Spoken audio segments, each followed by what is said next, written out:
We've got 8 legendary characters. The funniest guys in sports, and one by one, they'll go head-to-head. How about guys like Babe Ruth and Leo Derosia? Show me a good loser, and I'll show you an idiot.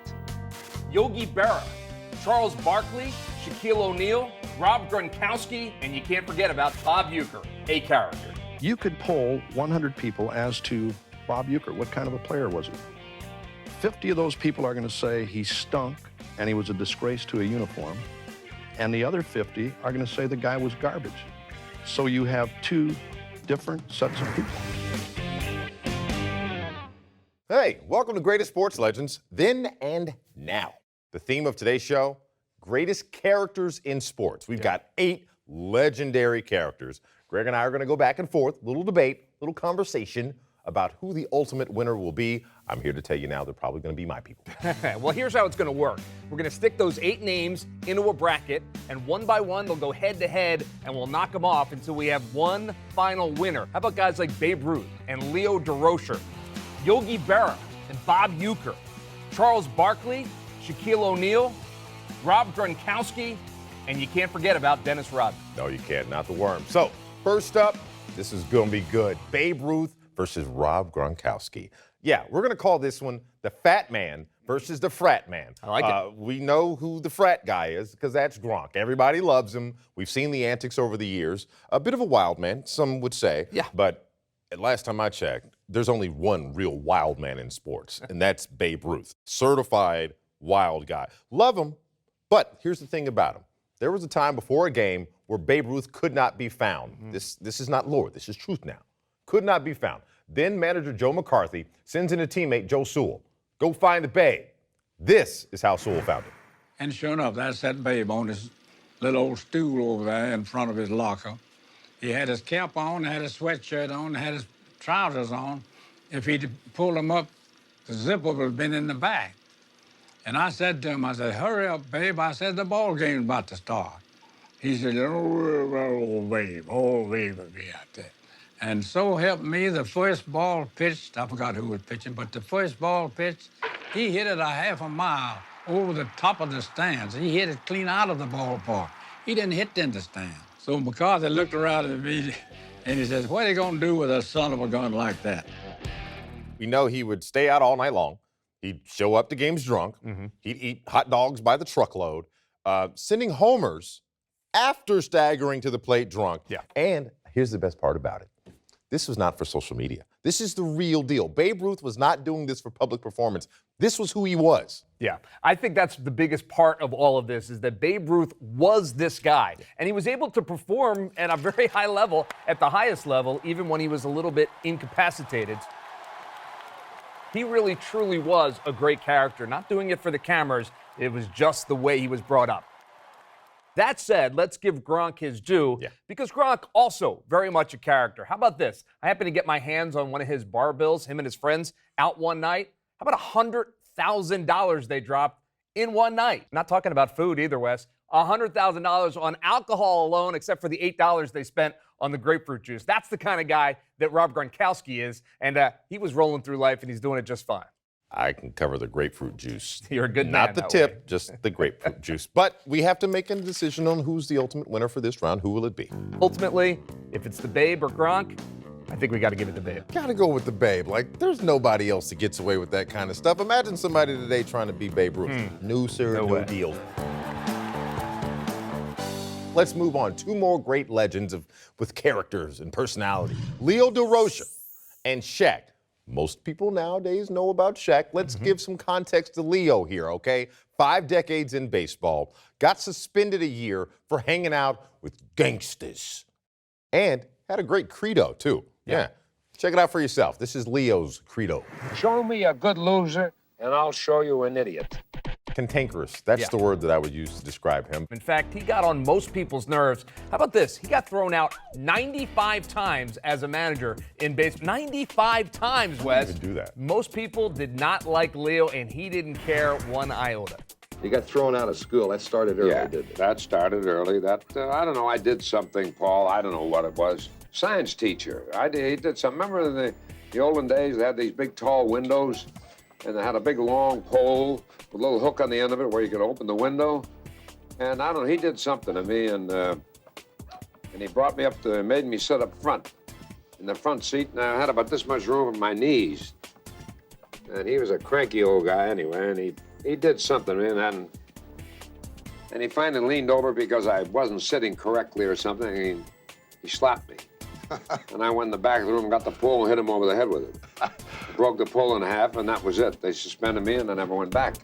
Wow. From that moment on, I guess Leo kind of got his education on the streets. And it worked out all right for him. But he's up against Shaquille O'Neal, the big, lovable, goofy NBA Hall of Famer, Shaquille O'Neal. You know, the guy that likes to give himself his own nicknames, the Big Aristotle, Shaq Diesel, and, of course, Superman, right? Yeah, and you're going to tell him not to nickname himself? That's Shaq. You let him do what he wants to do. But his legend goes far beyond the nicknames. According to his former coach, Phil Jackson, who coached him when he was on the Lakers, Shaq would show up to practice in nothing but his size 22 sneakers. Yeah, we're talking about nothing, folks. It kind of gives new meaning to that Randy Newman song, you can leave your hat on. Yeah. You can leave your shoes on, I guess. We would hope so. Think about this, too, though. When he gets traded to Miami, gets sworn in as a cop, and then to boot, actually goes on calls. Imagine Shaq showing up on a call. Yeah, I think that would be very effective. But ultimately, let me give you one more argument for Leo Derosia, because the guy they called the Lip, he hung out with Frank Sinatra. That's got to mean something. Oh, game over. You mentioned Frank Sinatra, old Blue Eyes. End of story. In the wee hours of the morning, Leo Derosia wins this one. Coming up, Barkley versus Yogi Berra and Rodman versus Euker. Okay, next round in our bracket of great sports characters, we've got two really big personalities. One goes by the name of Charles Barkley, and the other, Yogi Berra. Yogi Berra. And for those of you not familiar with Yogi Berra, of course, he was the catcher for the New York Yankees from 1946 to 1963.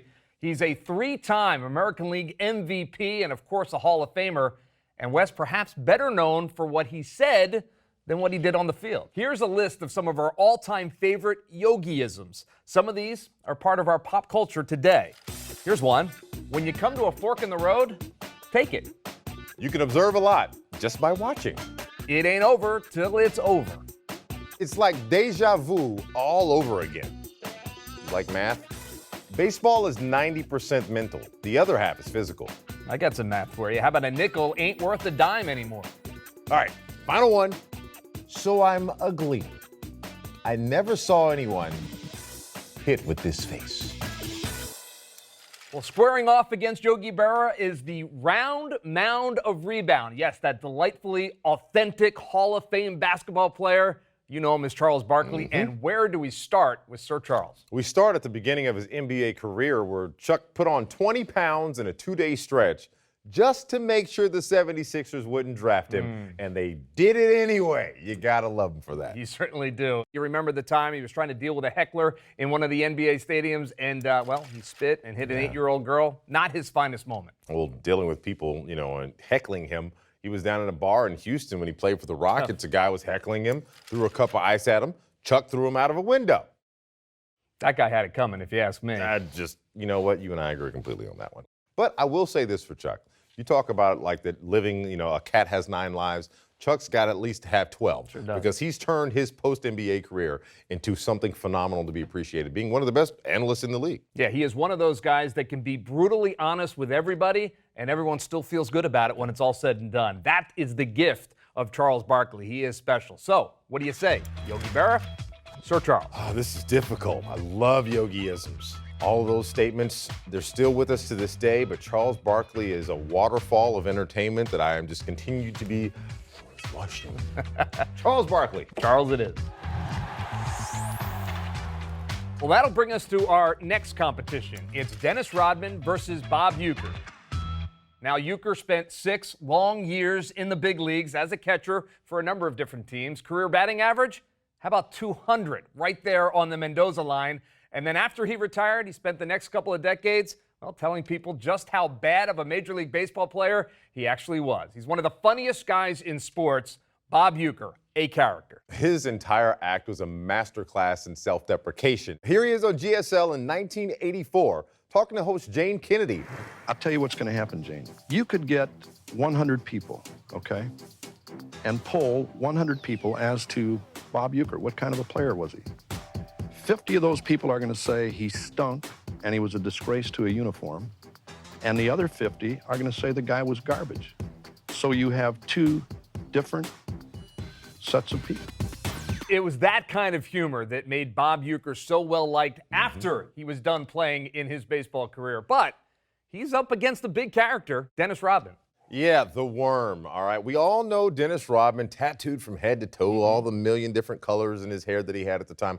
Actually was married to Madonna for a short period of time. Great rebounder, however, did come up missing for a few games during the Bulls' last run for a championship. It took Michael Jordan and Scottie Pippen hopping on a plane to go to Vegas to retrieve Dennis Rodman. So we have to come to a consensus. Who moves on? Well, you got Dennis Rodman, who is just out there and kind of crazy and certainly fun to watch and some good stories to tell. But at the end of the day, when you're talking about characters in sports, come on, Bob Euger gets the nod. Just a bit outside. All right, guys, we got a great matchup coming up. We got Barkley versus Derosia and Ruth versus Euker. Hey, everybody, and welcome back. This episode of GSL Then and Now is all about the greatest characters in sports. Now, we've already compiled our Elite Eight, but now we're down to our final four personalities. You're going to love these. Babe Ruth, Bob Euger, Charles Barkley, and Leo Derosia. So let's go ahead and get this pairing done right here, Murph. You got Charles Barkley versus Leo. Who you taking? Well, you know, we talked about it. Leo's mouth got him into all kinds of trouble, not just in Major League Baseball. All over the world, when the team would travel for exhibitions, he got into it with players and umpires everywhere he went. And to show you just how much umpires disliked Leo Derosia, how about this great story that Duke Snyder tells when the Giants and the Dodgers got together in a brawl, and Leo, he was right in the middle of it. We had a fight one time, and to show you how much dislike there was for Leo, why, Carl Furillo got Derosia, and he's down on the ground with both thumbs right here. He's choking Derosia as they go down, and all baseball fights, there's a big pileup. No fists, no punches on, but there's just a big pileup. Heaps. Yeah. So I got there, and I'm standing at the outer limits because the only place you're going to get hurt is if you're in that pileup, because there's biting, there's scratching, everything is going on in there. So I learned to stay out of those pileups. All of a sudden, they're pulling everybody off, and right next to me is Babe Pinelli, an umpire, and he didn't get along with Leo at all. And they're pulling him off, and they finally get to Derosia and Furillo, and Derosia is as white as a sheet. He's about to pass out, and I think it's the only time in my life that I felt sorry for Leo. And I'm looking there, and it looks like he's going to pass out at any minute, and Babe Pinelli, the umpire, standing next to me, said, "Kill him, Carl, kill him." I couldn't believe it. Well, I think that clip right there tells you all you need to know about how people felt about Leo Derosia. Unlike Leo, Charles Barkley has that unique gift to be able to say just about anything he wants, and people still love him for it. With the exception of Draymond Green, perhaps, who didn't like his insults so much, Charles kind of gets away with what he wants. Yeah, he does. And not only does he tell it like it is, though, he's actually funny. I mean, like, Charles actually enjoyed pranking his teammates back in the day. Here's a clip we found of Charles Barkley and Rick Mahorn pranking then 76ers teammate Manute Bol.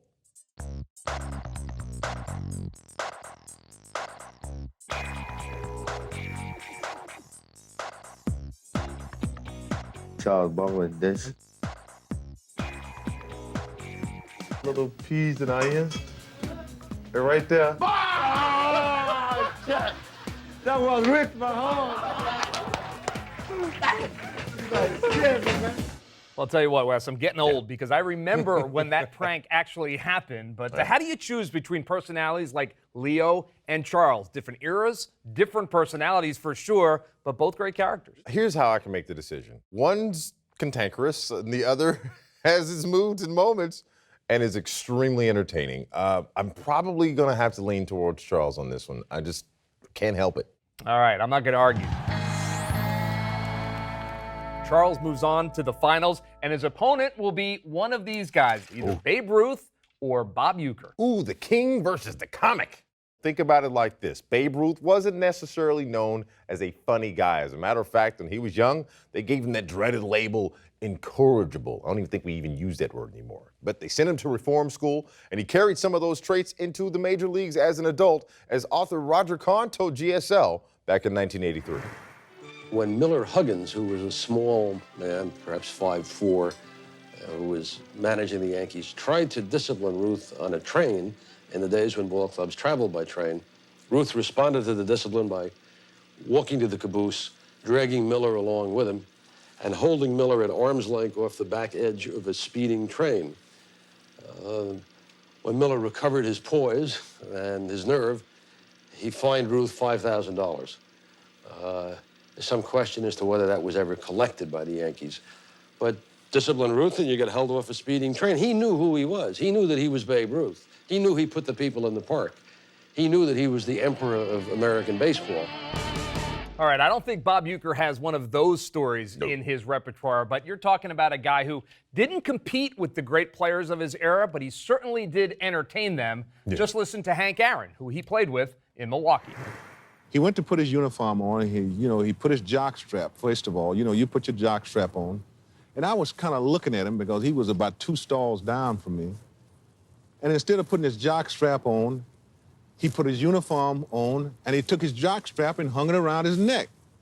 And I was wondering what was that for, and he took the cup and he put it inside the jock strap, and he said, this is to keep the ball. And I said, well, you're not going to catch the ball up. He said, no. He said, just in case a foul tip hit me, I said, that's not what a jock strap is used for, He said, well, this is what I'm going to use it for. You got the Babe Ruth and you've got Bob Euger. Maybe we should call in a professional opinion and ask our Mark Farzetta, what do you think? Hey, Mark, what do you got? Wes, yeah, go to the bullpen. Thank you. No, if you're asking me, I got to go with Bob Euger over Babe Ruth. Ruth, we'd still be talking about because of how great a baseball player he was. Literally, the only reason we're talking about Euch is because of his personality. So it's only appropriate that he advances in a show about the greatest characters. When we come back, the finals, Euchre just a bit outside versus Sir Charles.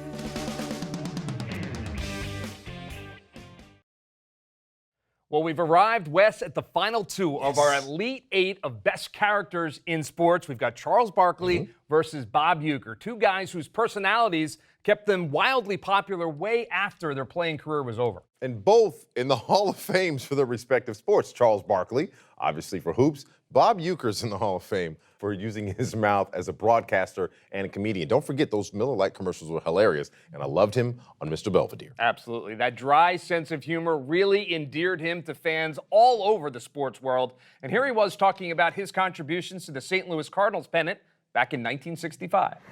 The final 2 weeks of the season, the whole coaching staff thought that if I would do a favor for them, that it would really help the Cardinals, the city, the organization, and they wanted to inject me with hepatitis, to take a shot of hepatitis. Why? So I would miss the final 2 weeks of the season. But that's germ warfare. I was a beautiful color of yellow. I wish you could have seen me. And in my cardinal gray uniform, it was beautiful. I don't think I've ever looked better in my life. All right, so that's Euchre, but the thing about Barkley is he's so real. No doubt about it. And the thing about Charles is that despite what he might want you to believe, he really is a good dude, and everybody knows it. It's true. Look, there's a great line from Sixers executive Dave Koski that goes like this. Most athletes are jerks that want you to think they're a nice guy. Barkley is the opposite. He's actually a nice guy that wants you to think that he's a jerk. There you go. Yeah, he's not fooling us, though. So, ultimately, who wins? We have the comic and the commentator. Who do you like? Man, I'm going to get a little flack on this one. I love Charles Barkley. I love what he does, but I'm sorry. I will forever be entertained by the man who can self-deprecate with the best of them, Bob Euger. Certainly close, but I'll go with you. Bob Euger, the best character in sports. He's been doing it for years and years and years, and it never gets old. There you go. The number 1, the guy standing on top of the mountain of the greatest sports characters, Bob Euger. We started at 8. We gave you number 1. I think we had some fun doing that, didn't we? I think we certainly did. Oh, I can't wait for the next one. So, for this episode of Greatest Sports Legends Then and Now, I'm Wes Hall. This is Greg Murphy. And don't forget our producer, Mark Farzetta, as well. We will see you next time. Has your career been a triumph to the human spirit? I've triumphed. I've had a Triumph. I've had a Honda. Is that what you're talking about?